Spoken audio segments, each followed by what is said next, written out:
Muito bem, queridos, estão prontos aí para mais um Comendo Bíblia. Hoje nós iremos falar aqui sobre a carta de Tiago, Tiago, irmão de Jesus.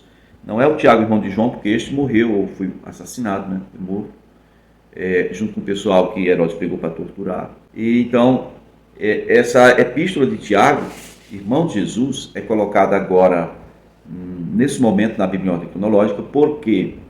Porque ela foi escrita mais ou menos no ano 44 ou 45 depois de Cristo, que é um pouquinho antes das viagens de Paulo, tá bom? Ano 44 e 45. Fica comigo aí, vamos para a carta de Tiago.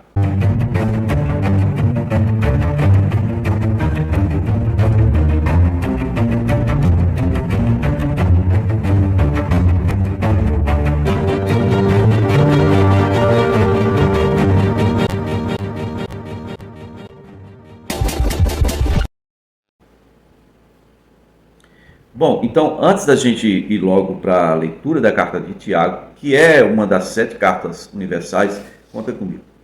1ª e 2ª Pedro, certo? Temos 1ª, 2ª e 3ª João. Aí temos Tiago e temos Judas. Por que é universal?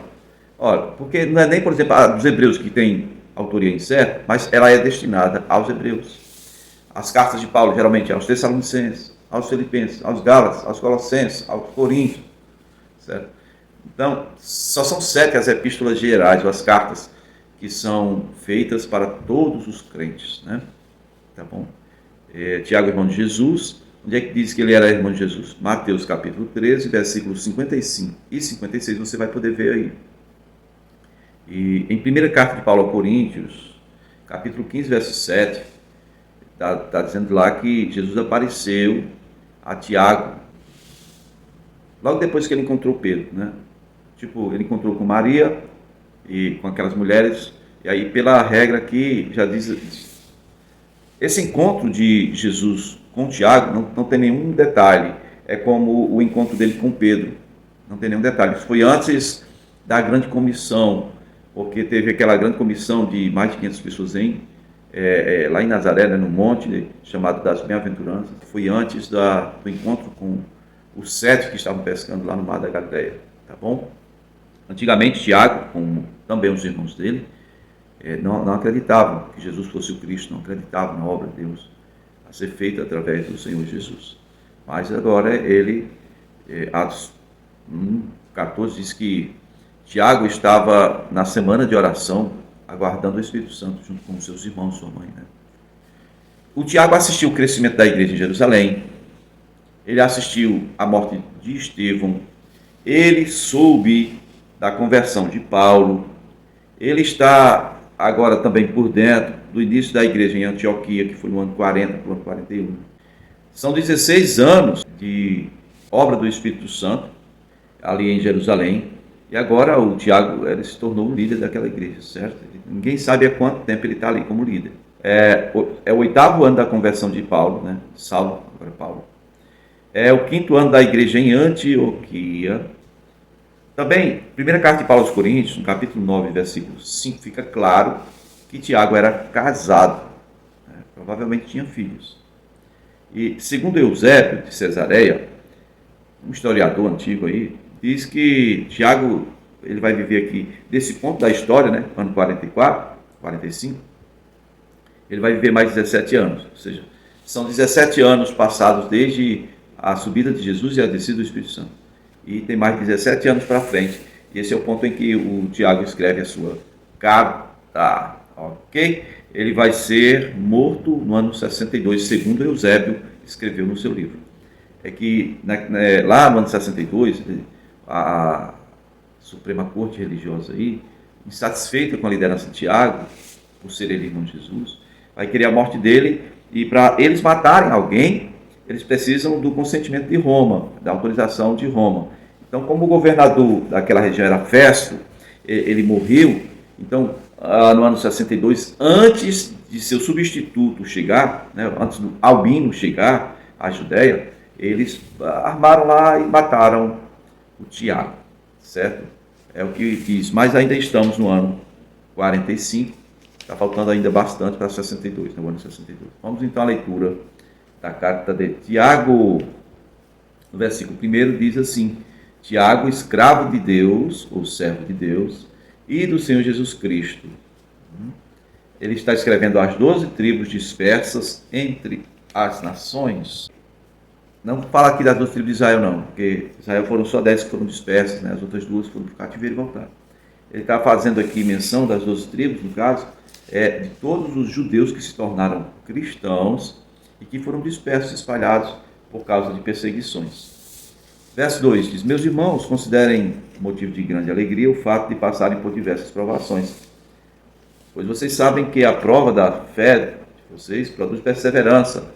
A perseverança deve ter ação completa, a fim de que vocês sejam maduros e íntegros, sem lhes faltar coisa alguma. Se algum de vocês tem falta de sabedoria, peça a Deus, que a todos dá livremente, e lhe será concedida. Peça, porém, com fé, sem duvidar, pois aquele que duvida é semelhante à onda do mar, levada e agitada pelo vento.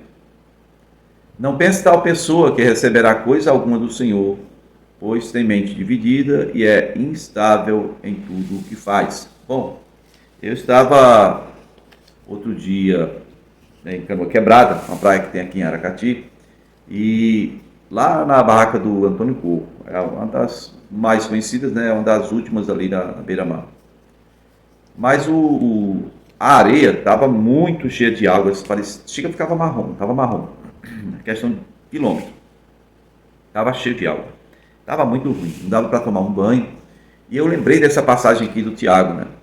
Ele disse que quem duvida é como a onda do mar, levada e agitada pelo vento. E como assim? A onda do mar agitada pelo vento, impulsionada pelo vento? Olha, quem duvida está pedindo algo a Deus, mas como duvida e não tem fé, é levado por qualquer pressão de incredulidade. Porque em outro lugar diz que as ondas do mar, elas só servem para fazer duas coisas: levar sujeira e trazer sujeira. Ou seja, de tempo em tempo, essa pessoa que não tem fé, mas é incrédula e medrosa, ela mostra sujeira, ela mostra o que tem de sujo em sua natureza, em seu interior. Ela publica essas fraquezas e às vezes ela encobre essas fraquezas. Ela publica e ela encobre essas fraquezas.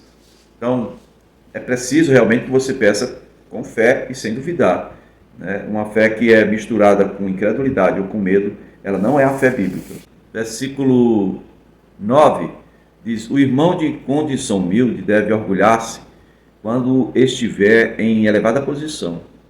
E o rico deve orgulhar-se caso passe a viver em condição humilde, porque o rico passará como a flor do campo. A questão da brevidade da vida, né?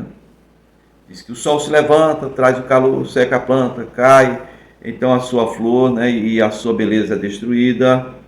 Da mesma forma, o rico murchará em meio aos seus afazeres. Feliz é o homem que persevera na prova, porque depois de aprovado receberá a coroa da vida, que Deus prometeu aos que o amam. Quando, porém, for tentado, jamais deverá dizer: estou sendo tentado por Deus.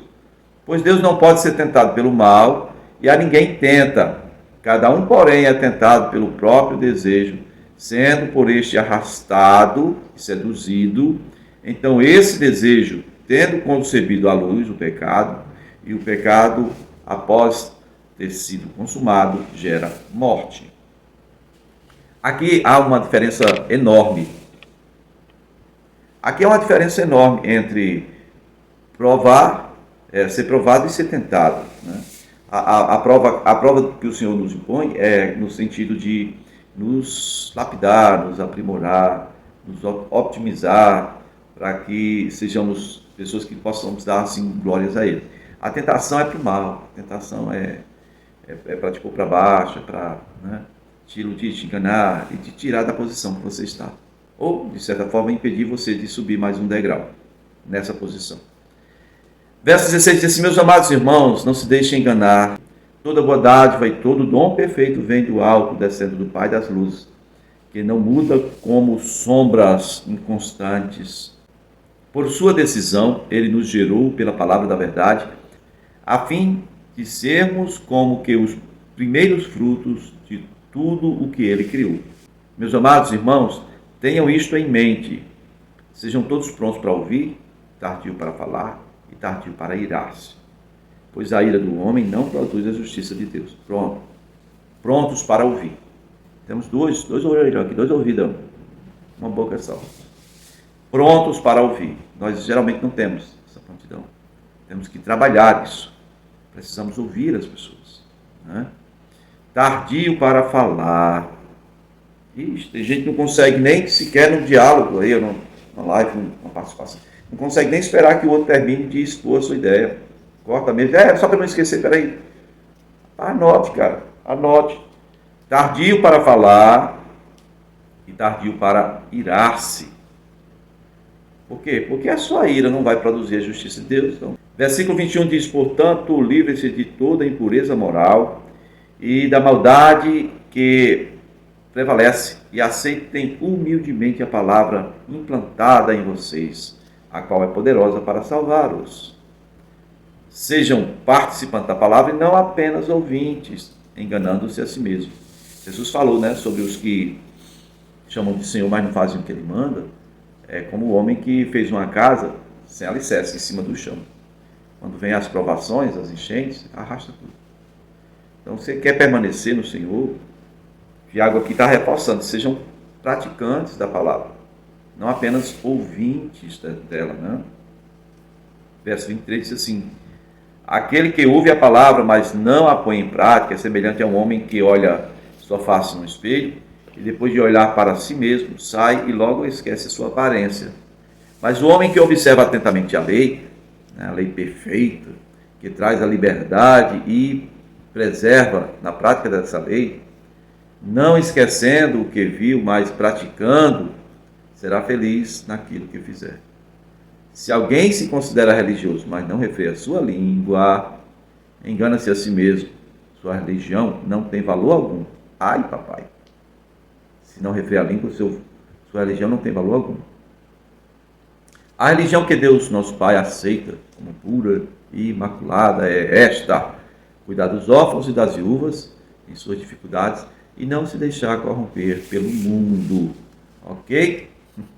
Então, no próximo vídeo nós vamos falar sobre a verdadeira fé demonstrada pelas obras, tá bom? A fé, ela deve ter sempre uma obra correspondente e eu quero que você procure o canal Souza Produções. Lá eu encontrei pelo menos 5 ministrações, 5 vídeos, 5 palavras relacionadas só a esse tema. Uma fé que corresponda àquela obra, ou uma obra que corresponde àquela fé, né? Fé sem obra. Você vai entender bem esse assunto, tá bom? No próximo vídeo a gente dá seguimento.